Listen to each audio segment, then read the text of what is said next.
Hello viewers, मेरा नाम है ट्विंकल, जिम वाली लड़की, और आप देख रहे हैं SR news. Thank you. Advocate Shamshad Pathan, general secretary AIMIM Gujarat. क्या कहोगे, 1 साल पूर्ण किया है गुजरात में AIMIM ने, उसको लेकर आप क्या कहोगे? देखिए, पूरे देश में जिस तरह से भाजपा ने एक नफ़रत का माहौल खड़ा किया है और उस नफ़रत के माहौल के ख़िलाफ़ जिस तरह से अपने आप को सेकुलर कहने वाले पक्षों ने खामोशी इख्तियार करके रखी थी, तो ये बहुत ज़रूरी था कि देश में एक ऐसा पॉलिटिकल पार्टी खड़ी हो जो इस नफ़रत के ख़िलाफ़ मजबूती से आवाज़ बुलंद करे। और हमने 2014 के चुनाव के बाद लगातार लोकसभा में ये देखा है कि जब भी संविधान के ख़िलाफ़ के कानून बनाए गए तो national president barrister Asaduddin Owaisi साहब ने उन संविधान विरोधी कानूनों के ख़िलाफ़ जमकर विरोध जताया है और उन्होंने उन कानूनों की संसद में धज्जियाँ उड़ाई हैं।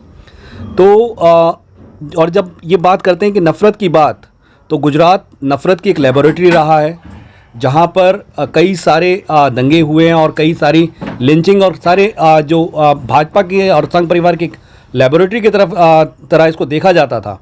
तो ये ज़रूरी था कि मजलिस यहाँ पर आए। बहुत सारे लोग बड़े लंबे समय से कोशिश कर रहे थे, लेकिन शायद बैरिस्टर साहब को किसी पर भरोसा नहीं आ रहा था, इसीलिए बैरिस्टर साहब अभी आए नहीं थे। लेकिन आज से 1 साल पहले उन्होंने हमारे गुजरात के सदर जनाब साबिर भाई काबलीवाला पर भरोसा जताया और उनको गुजरात की सदारत दी। और उन्होंने जब ये सदारत दी और आज जब हम तारीख देख रहे हैं 19 तारीख और उसके बाद 21 फरवरी को अहमदाबाद में चुनाव था, इतना कम समय उसमें पार्टी का रजिस्ट्रेशन करवाना, रजिस्ट्रेशन करवा कर चुनाव लड़वाना, उसमें अहमदाबाद में 7 सीटें जीते हैं। गोधरा नगर पालिका में हमने अपक्षों को इकट्ठा कर जहाँ पर कांग्रेस के MLA बिक जाते हैं, वहाँ पर हमने अपक्ष काउंसिलरों को इकट्ठा कर बोर्ड बनाया और भाजपा जो कि 2002 से लगातार वहाँ सत्ता में थी उसको बेदखल किया। और उसके बाद नगर पालिकाओं में हमने सीटें जीती। तो जिस तरह से हमारे सदर साहब ने बताया कि 24 दिन में हमने 24 सीटें जीती। उसके बाद भरूच बाई इलेक्शन हुए, वहाँ पर 1 सीट हमने जीती। और इसके अलावा अलग अलग पक्षों से 12 काउंसिलरों को काउंसिलर मजलिस की संगठन का जो व्याप था उससे प्रभावित होकर उसका काम देखकर सदर साहब की सदारत में यहाँ पर पक्ष के साथ जुड़े।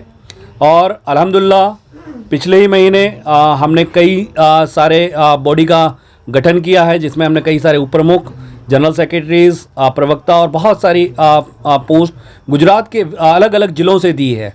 और तमाम ज़िलों का रिप्रेजेंटेशन आए, ये कोशिश पार्टी की तरफ से की गई है। आने वाले दिनों में ये संगठन और मजबूत होगा और लोगों को पक्ष के साथ जोड़ा जाएगा।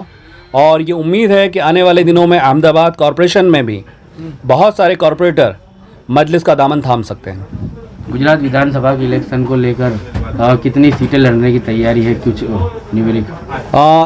गुजरात विधानसभा में मजलिस ने अपना सर्वे किया है।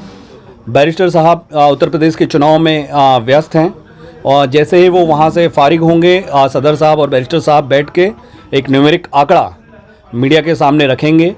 लेकिन ये तय है कि जिस तरह से उत्तर प्रदेश में मजलिस ने पहले 100 सीटों का ऐलान किया था, अब 175 का ऐलान कर चुकी है, वैसे ही गुजरात में भी एक बड़े नंबर पर मजलिस चुनाव लड़ेगी। और मजलिस की कोशिश न सिर्फ विरोध पक्ष तक पहुंचने की होगी, लेकिन वो ये कोशिश करेगी किस तरह से भाजपा को सत्ता से बेदखल कर और जो लोग मजलिस की राजनीति में भरोसा रखते हैं ऐसे पक्षों के साथ मिलकर सत्ता तक पहुंचा जाए। कॉर्पोरेशन में आपको 3 जो पक्ष थे, 2 भारतीय जनता पार्टी और कांग्रेस से टक्कर दी। इस बार आम आदमी पार्टी विधानसभा में है और उसकी चर्चा काफ़ी गुजरात में है, उसको लेकर आपको कहीं फिक्र नज़र आ रही है? देखिए, मैं ये कहता हूँ कि जिस तरह से आम आदमी पार्टी ने दिल्ली दंगों के बाद खामोशी इख्तियार की थी और जब दिल्ली दंगे हो रहे थे उसके बाद उनका बिल्कुल चुप हो जाना, और जब उमर खालिद और सरजिल और सारे साथियों के खिलाफ जब चार्जशीट फाइल की गई थी, ये केजरीवाल के पास पावर था कि वो चाहते तो उस चार्जशीट को सैंक्शन नहीं देते, लेकिन उन्होंने उस चार्जशीट को सैंक्शन दिया। और उसी वजह से आज तक उमर खालिद, खालिद सैफ़ी, सरजिल इमाम जैसे कई सारे दोस्त जेलों में बंद हैं, जो आम आदमी पार्टी की गलत नीतियों की वजह से बंद हैं, उनके चुप रहने की वजह से बंद हैं। इसीलिए आम आदमी पार्टी के आने नहीं आने से हमको कोई फ़र्क नहीं पड़ता। हम वैसी पार्टियों के साथ जाएंगे जो नफ़रत के ख़िलाफ़ मजबूती से बोलती है, जो कौमवाद के खिलाफ बात करती है, सबको साथ लेकर चलने की बात करती है, सभी के अधिकारों की रक्षा करने की बात करती है, वैसी पार्टियां जो भी होंगी उनके साथ मजलिस इंशाअल्लाह अपना बैरिस्टर साहब का जो आदेश होगा उसके हिसाब से अपनी रणनीति बनाएगी। Thank you guys, thank you SR news.